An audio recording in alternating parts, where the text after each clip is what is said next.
Welcome to Home, Space and Reason, a podcast about creating a home that thrives. Hi there, I'm Christina Browning, your host. If you know your home could be so much more than it is, I discuss home functionality, aesthetics, and automation. I'm a realtor in Portland, Oregon, and a home functionality coach. I geek out on every subject imaginable regarding your home and yard, challenging you to think of your space differently to get the most out of every square foot. I pose questions for you to think through about your space and your reason. This podcast is all positive, offering you virtual fist bumps and celebrating every win. Remember, there's no such thing as perfect, but you can still aim for your best every day. Join me on social media by searching for the handle Space and Reason.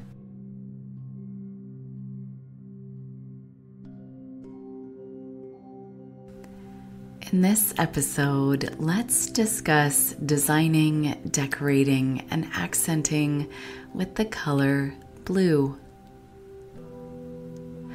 I'm going to start today with a quote by Raoul Dufy, a French painter. Quote, "Blue is the only color which maintains its own character in all its tones. It will always stay blue, whereas yellow is blackened in its shades and fades away when lightened. Red, when darkened, becomes brown and diluted with white is no longer red but another color, pink." End quote. I walked through a home functionality client's house yesterday on a second visit. When I initially went in, she said she felt her place was cold and sterile feeling.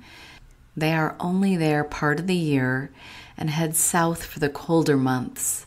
It was a brand new home when they bought it, so the cabinets were a grayish, floors were in the same scheme, walls are light, trim is white. Backsplash is a high gloss gray tile. It still echoes in the main open floor plan space with extra large glass slider doors onto the patio, revealing a lovely low-maintenance backyard well kept by the gardening crew that maintains it. To add warmth, we will literally add color and texture and natural materials. Anything soft will help absorb the bouncing of sound. I love color. I have more paint swatches than you can shake a stick at. So for a very long time, I have known I wanted to do episodes on each color, their history, and include inspiration from it. Today, let's talk about blue. Blue will never go out of style. It's the world's most favorite color, which is why I thought it would be a good place to start. The key to mastering a blue interior scheme is by recognizing the shade's undertones. Catherine from Pender and Peony did a great job explaining what are undertones. So I'm going to read to you and provide a link in the show notes to her article and her website. She says, quote, "What are undertones? When a color is made by mixing two or more colors together, that color will have both a primary tone and an undertone, which is an underlying color that creates that turquoise, combining blue and green, or magenta, combining red and blue. Your eye perceives the primary tone that tells you the color is red, blue, green, and so forth. But the undertone often affects how warm or cool that color feels.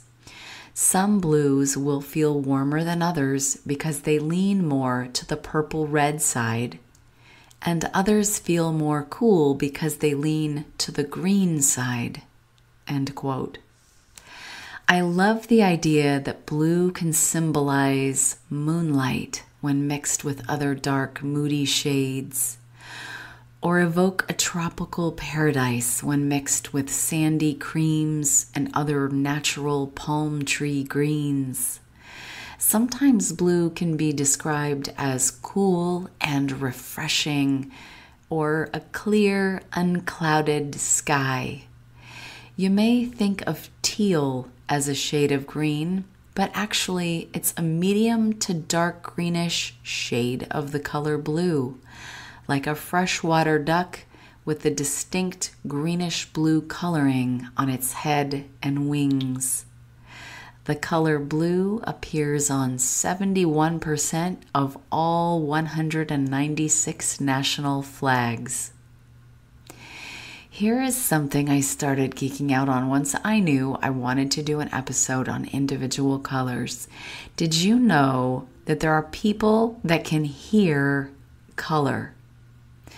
I found a great article in the Scientific American that I wanted to read an excerpt from. As always, for your reference, it's linked in the show notes. It reads, "When you eat chicken, does it feel pointy or round? Is a week shaped like a tipped over D with the days arranged counterclockwise? Does the note B taste like horseradish? Do you get confused about appointments because Tuesday and Thursday have the same color? Do you go to the wrong station in New York City because Grand Central has the same color as the 42nd Street address of Penn Station? When you read a newspaper or listen to someone speaking, do you see a rainbow of colors? If so, you might have synesthesia. Synesthesia is an anomalous blending of the senses in which the stimulation of one modality simultaneously produces sensation in a different modality. Synesthetes hear colors, feel sounds, and taste shapes.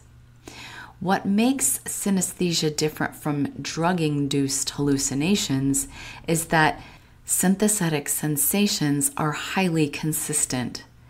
For particular synesthetes, the note F is always a reddish shade of rust. A 3 is always pink, or a truck is always blue.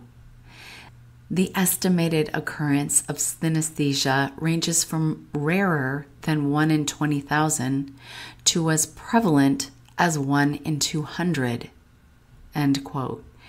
It later goes on to explain, for too long, synesthetes were dismissed as having overactive imaginations, confusing memories for perceptions, or taking metaphorical speech far too literally. Recent research, however, has documented the reality of synesthesia and is beginning to make headway into understanding what might cause such unusual perceptions. According to soundslikenoise.org, this is what blue sounds like.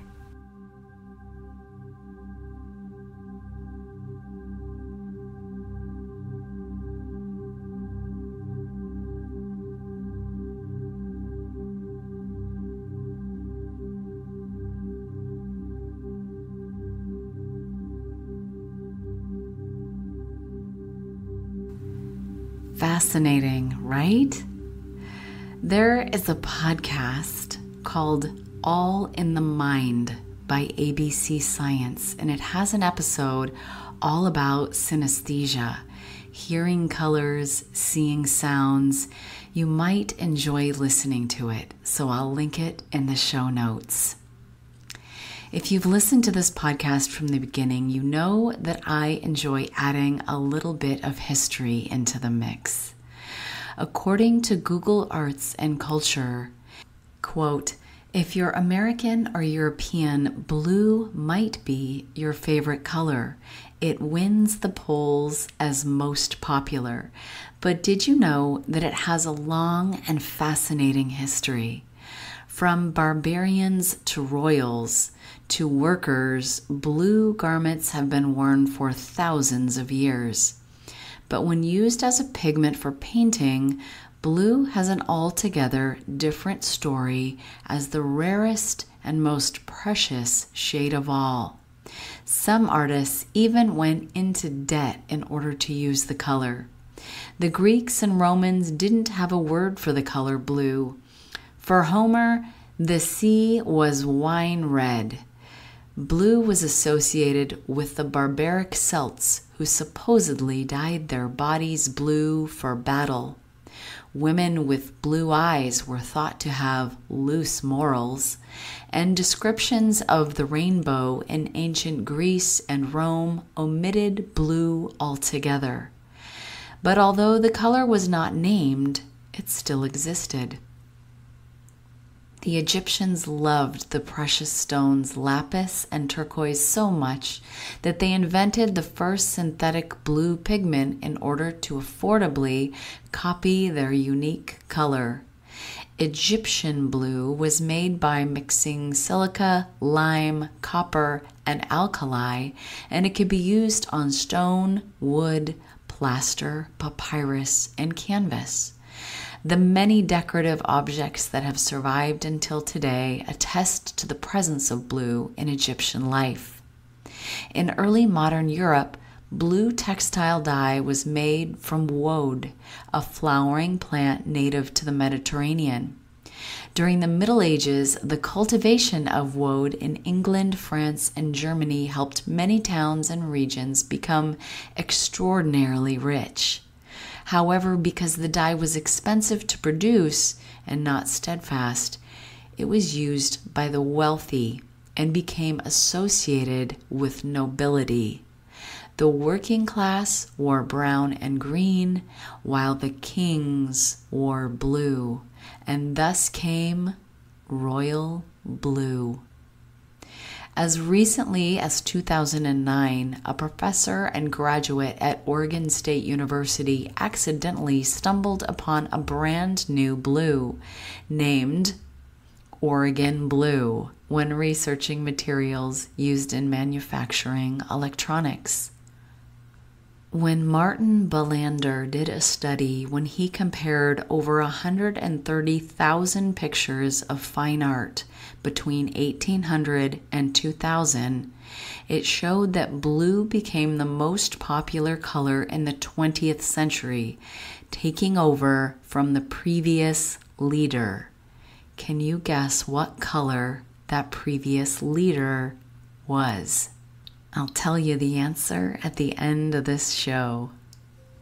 Mental Health America's website has an article titled, "How Do Colors in My Home Change My Mood?"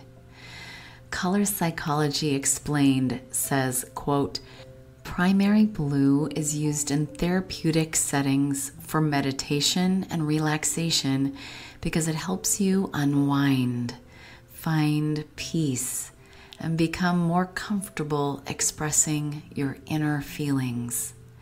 It's also associated with wisdom, creativity, and spirituality. Light blues are serene and can help with insomnia, while too much exposure to dark shades can trigger feelings of sadness, loneliness, or lethargy." Let's settle in and think about shades and hues of blue. What comes to mind when you think of royal blue? Cornflower blue. Old Glory blue, which may look familiar because it's in the American flag. Baby blue. Powder blue, azure blue, Broncos blue, midnight blue, sapphire, sky blue, turquoise, ultramarine, berry blue, cyan, electric blue, pewter blue, Air Force blue, aqua blue, cobalt, Oregon blue, blizzard blue, Aegean blue, and so many more. When we think of blue as it pertains to the color wheel, its most complementary color opposite on the wheel is orange. You could use blue as the dominant color in a room and then add bits of burnt sienna to create contrast and visual interest. Burnt sienna is a warm reddish-brown color that is an earthy tone, creating a sense of stability, comfort, and groundedness. If you're looking for other combinations that are delightful, try thinking about blue and coral, or maybe icy blue with a muted yellow, or a classic blue and red. Blue and green can be calming and vibey. Blue and white is a conservative and expected combination, which sometimes reads stately or classic. Speaking of, the most famous blue room is one of 3 state parlors on the first floor in the White House, the residence of the President of the United States. It is distinctive for its oval shape. The room is used for receptions and receiving lines and is occasionally set for small dinners. In 1961, First Lady Jacqueline Kennedy began a major refurbishment of the White House, including the Blue Room, furnished in the French Empire style. When thinking of different blues and what to pair with them, keep this in mind. The feeling of visual clutter is increased with high contrast colors because it means everything is competing for attention, while low contrast means less things are trying to catch your eye. This doesn't mean you physically have a lot of clutter per se, but if you have a navy and white checkerboard floor, for example, and brightly blue colored cabinets with dark orange art, the darks and lights are extreme, and this creates more of an exciting mood with heightened energy. So keep that in mind when you think about how you want your space to feel. Who do you know that might enjoy an intellectual and positive podcast all about homes and the act of living in them to their best and highest potential? Let them know by sending them a link to this and help me spread the word. Thanks, my friend. If you haven't listened to this podcast from the beginning, you may want to, because there's just too many good episodes to miss. I do my best to keep them as evergreen as possible so they always feel relevant. And after all, these episodes are all about you, your space, and your reason. And now for questions to ask yourself about your home space and your reason. Grab a scratch piece of paper and a pencil.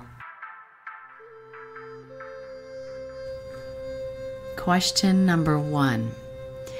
Cultivating a wellness experience within our homes encourages us to actually take more care of ourselves. So it's fun to think about that in terms of ease. What could I do to make my space feel like I'm taking care of myself? Physically, mentally, spiritually, What spaces do I need to create to do the things that would feel fulfilling and like a warm embrace? Oftentimes, spas are shades of white and cream to create a blank slate of sorts, a calming oasis. But sometimes Caribbean blue or natural shades of green are in the mix. Does that spur anything differently in your head about your home? If you are preparing your home to cater to your wellness experience every day, what could I tweak, add, or change?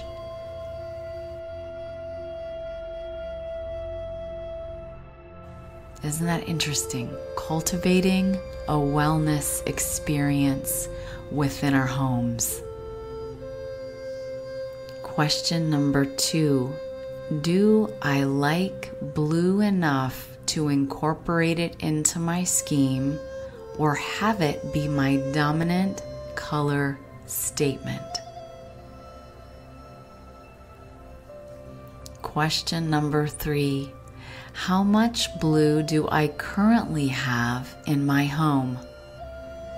Could I add depth and interest by adding another blue with it that is either muddier or lighter than the shade I currently have?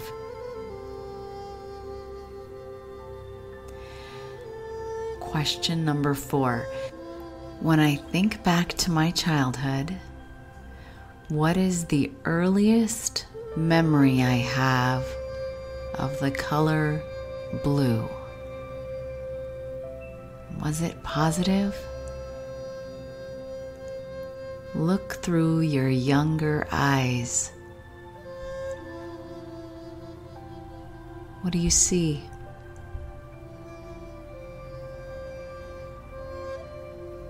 When you think of blue in terms of wellness and feeling whole, what shade of blue do you conjure up in your mind?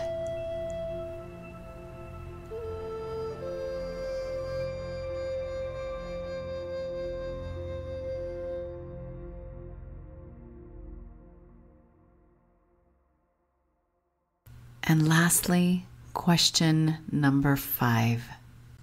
Because I'm a realtor, I sometimes like to mention a bit of maintenance just as a check-in.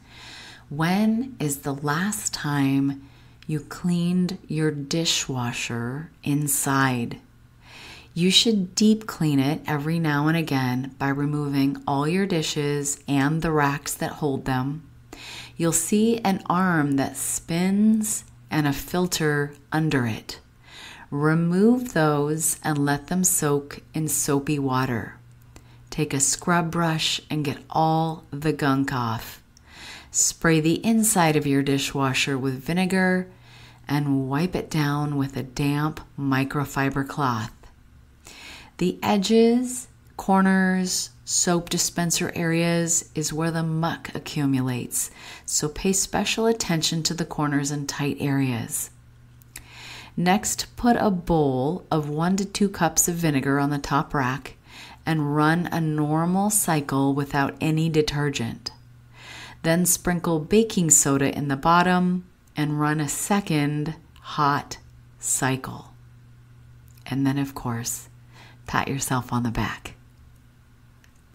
I found a delightful article full of photographs by House Beautiful titled 45 Blue Rooms That Prove It's the Most Amazing Color in the Rainbow. And I put a link in the show notes so you can peruse all the visuals. Some of them use blue a little and others in a very bold way. I was showing a home yesterday to some buyers and noticed their small high windows intended to let light in while still providing privacy, and it had shades in them blocking the light.